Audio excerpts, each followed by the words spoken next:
Fala pessoal, professor Maxwell aqui mais uma vez, e hoje pessoal nós vamos resolver algumas questões aí de informática, tá? Você que está aí se preparando aí principalmente para editais, né, da BankDB, tá? São questões como essa, tá? Então a gente vai ver assuntos aí voltados para hardware, certo? Periféricos, sistemas operacionais, tanto Linux quanto Windows, tá? A gente vai ver um pouco também de dois programas do LibreOffice, que é o Calc e também o Writer, ok?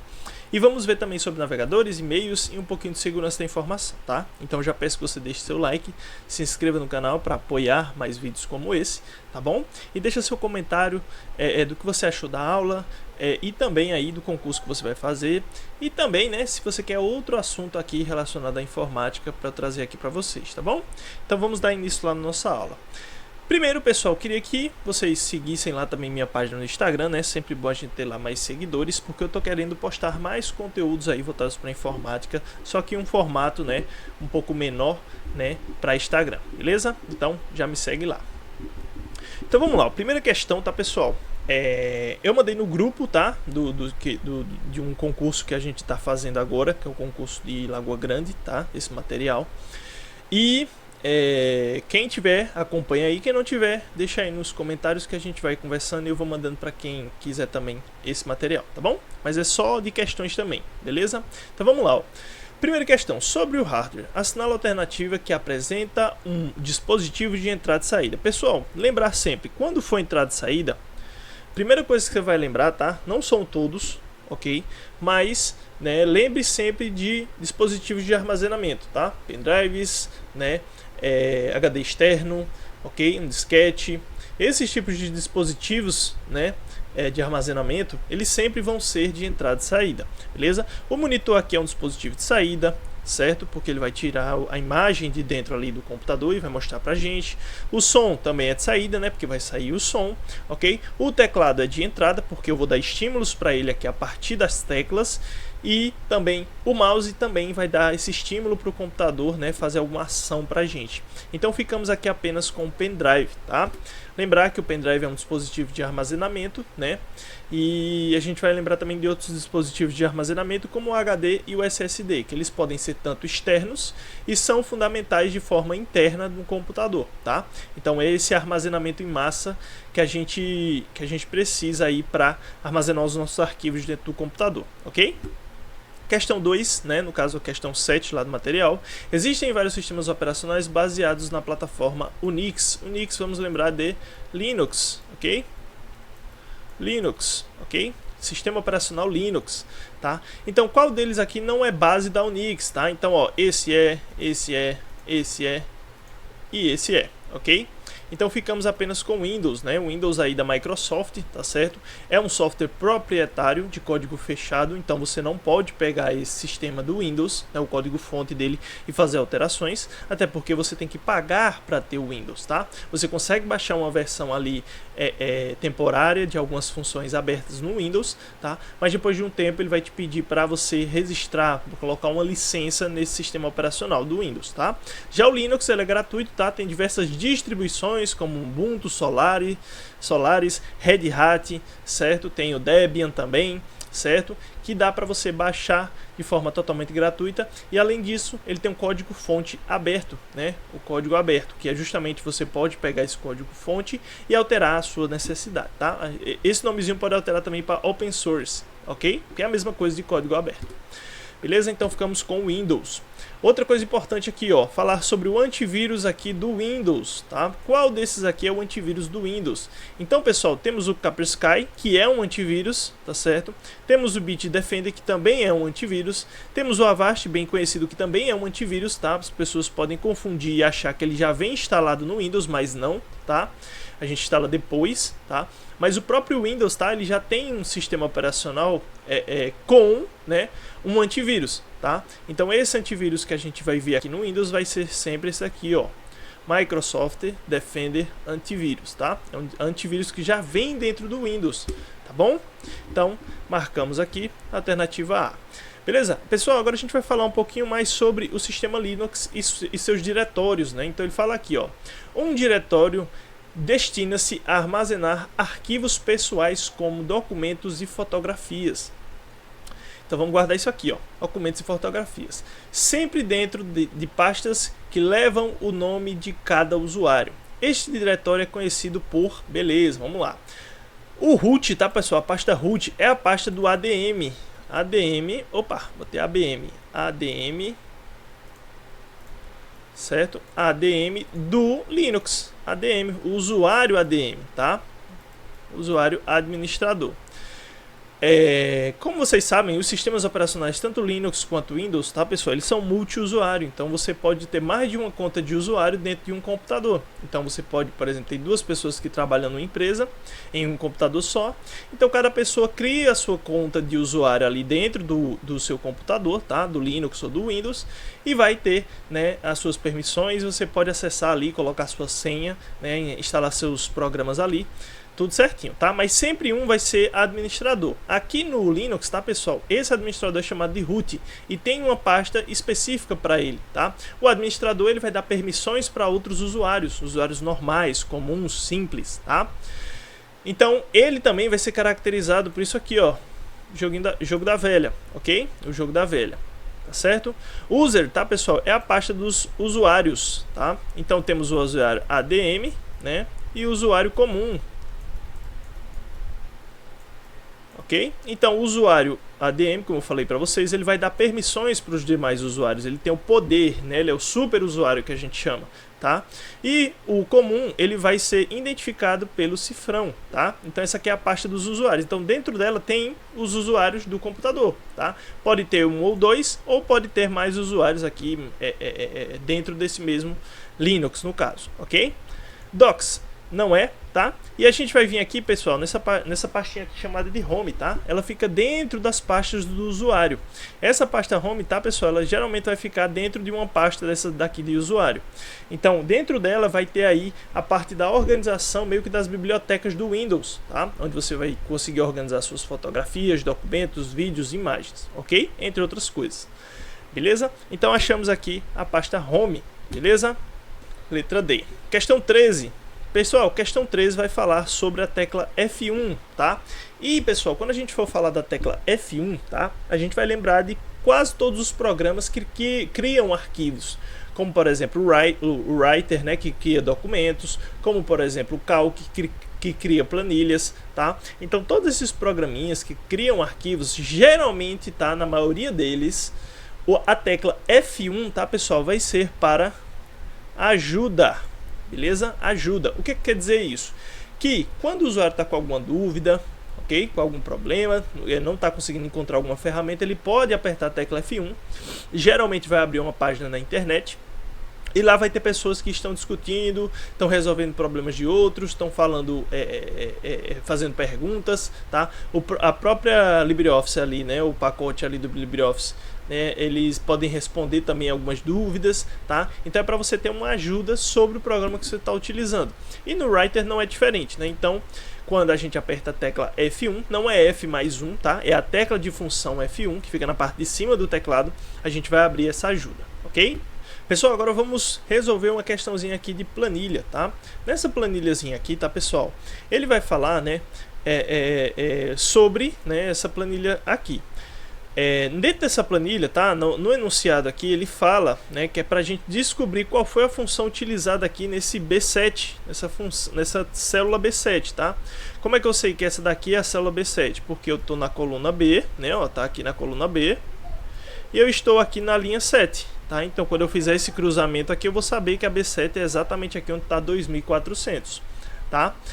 Primeiro, para você estudar aqui, né, essas fórmulas do Calc, tá? É importante, né, que você entenda pelo menos o conceito dessas fórmulas, tá? Porque aqui a gente vai por eliminação, tá? Por exemplo, pessoal, ó, a função de maior e menor, que são essas duas aqui, tá?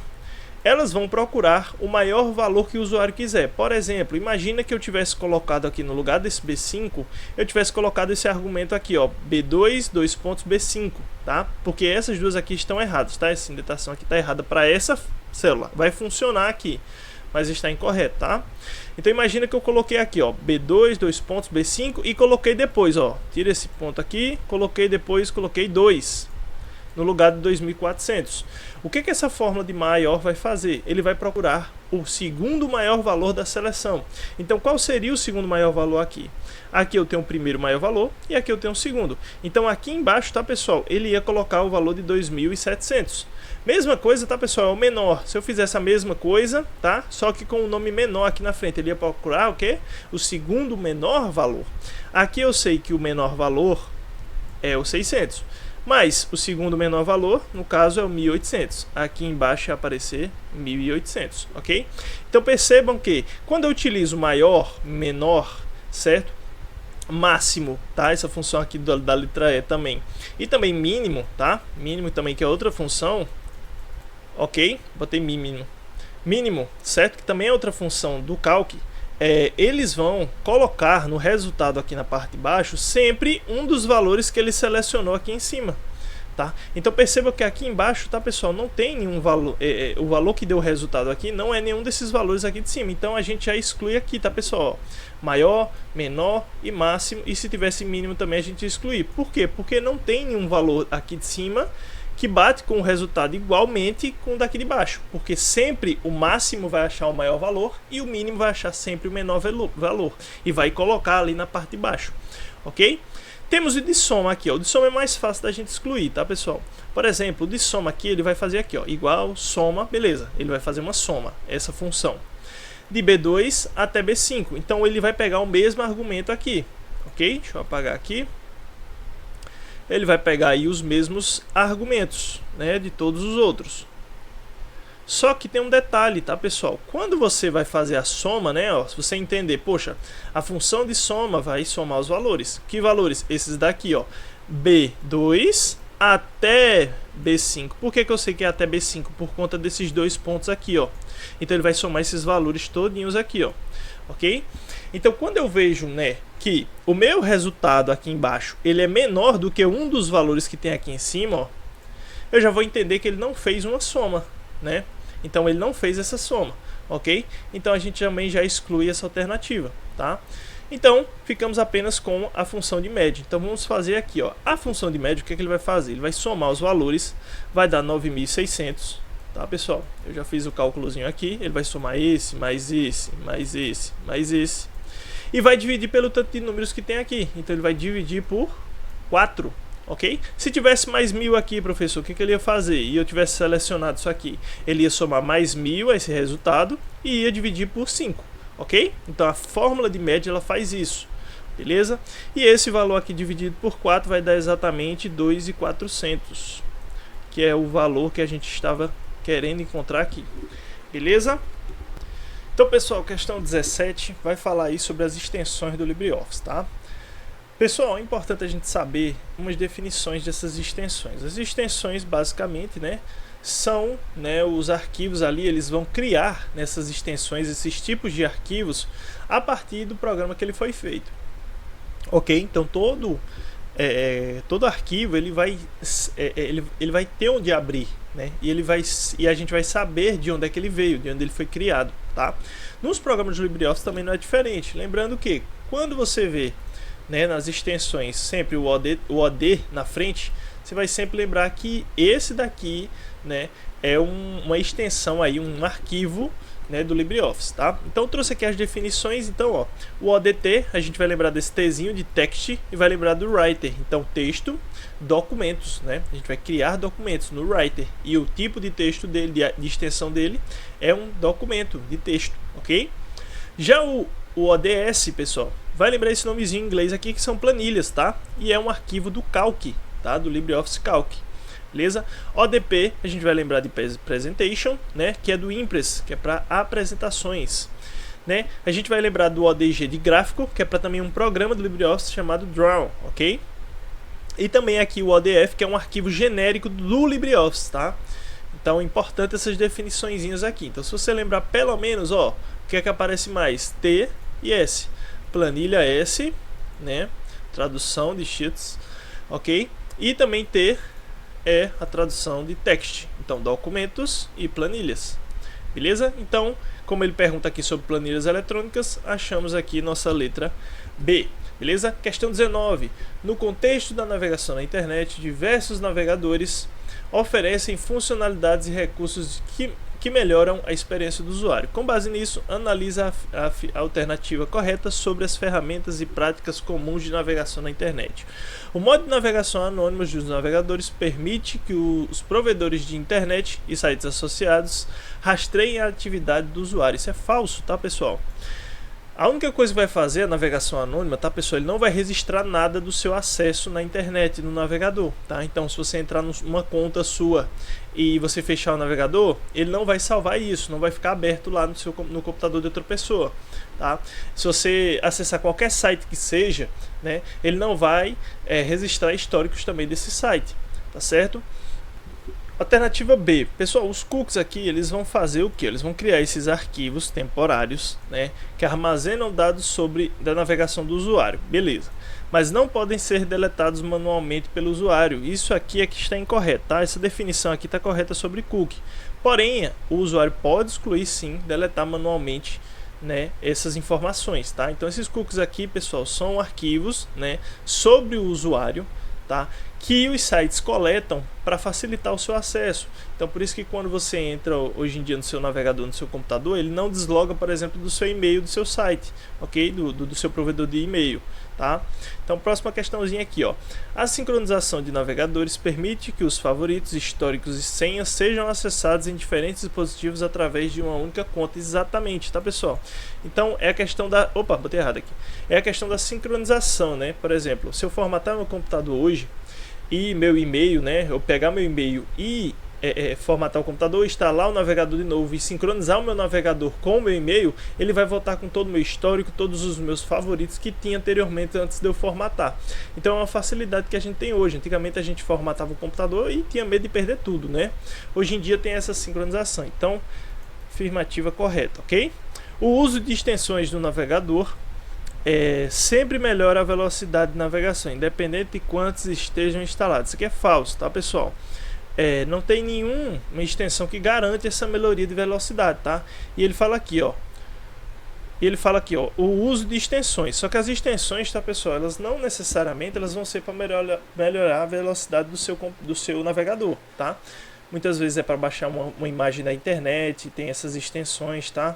Que podem ser chamadas de plugins também, ok? As janelas pop são sempre indicativas de conteúdo publicitário e os navegadores não possuem ferramentas para bloqueá-lo. Ó, duas afirmações corretas aqui, ó. Nem sempre são para conteúdos publicitários, esses pops, ok? Pessoal, esse tipo de janelas pops aqui é quando você, por exemplo, você vai clicar em alguma informação, vai concluir um cadastro e faltou uma informação. Então ele aparece uma janelinha para você dizendo, ó, tá faltando você corrigir sua senha, tá? E nem sempre, às vezes é conteúdo publicitário sim, mas nem sempre é, tá? E os navegadores não possuem ferramentas para bloqueá-lo. Tem sim extensões, tá? O próprio navegador não tem, mas tem extensões, que são isso aqui que eu falei para vocês, são mini programas que dá para você bloquear anúncios na internet, beleza? Então acertamos aqui letra C, beleza? E vamos para a próxima.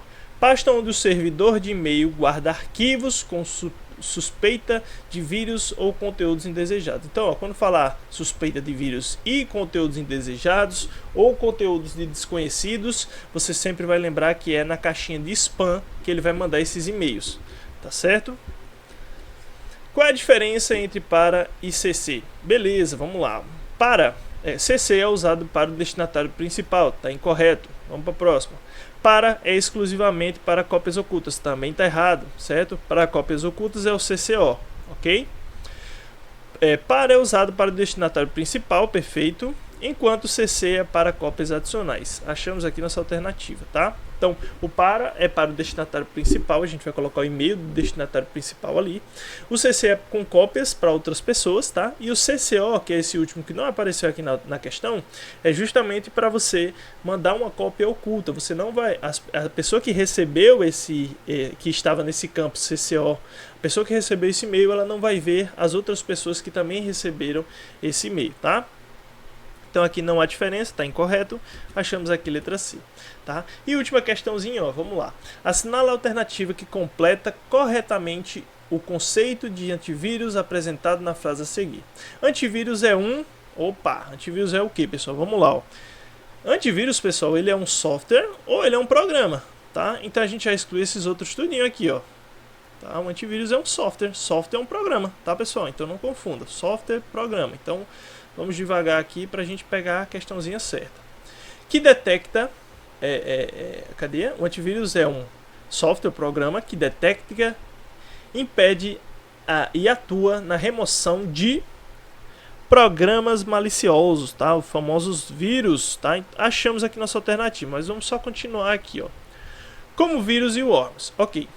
São programas usados para proteger e prevenir computadores e outros aparelhos, né? Cadê? De códigos ou vírus, a fim de dar mais segurança ao usuário. Então achamos aqui nossa letra C e finalizamos aí nossa correção aí de questões, beleza? Qualquer dúvida estarei à disposição, tá bom, pessoal? Bons estudos aí para todo mundo, nossa prova tá chegando aí, né, para quem tá aí na turma de Lagoa Grande. Então, qualquer dúvida estarei à disposição aí, né? E tamo junto aí. Siga lá nas minhas redes sociais, deixe seu like, deixe seu comentário e até o próximo vídeo, tá bom? Um grande abraço, tchau, tchau.